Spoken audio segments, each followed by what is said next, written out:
Il Signore sia con voi.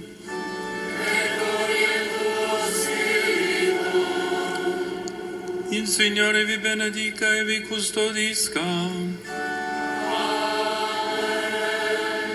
Faccia risplendere per voi il suo volto e vi faccia grazia.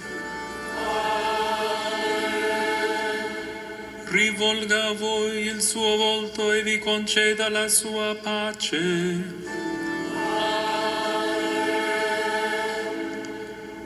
E la benedizione di Dio Onnipotente, Padre e Figlio e Spirito Santo, discenda su di voi e con voi rimanga sempre.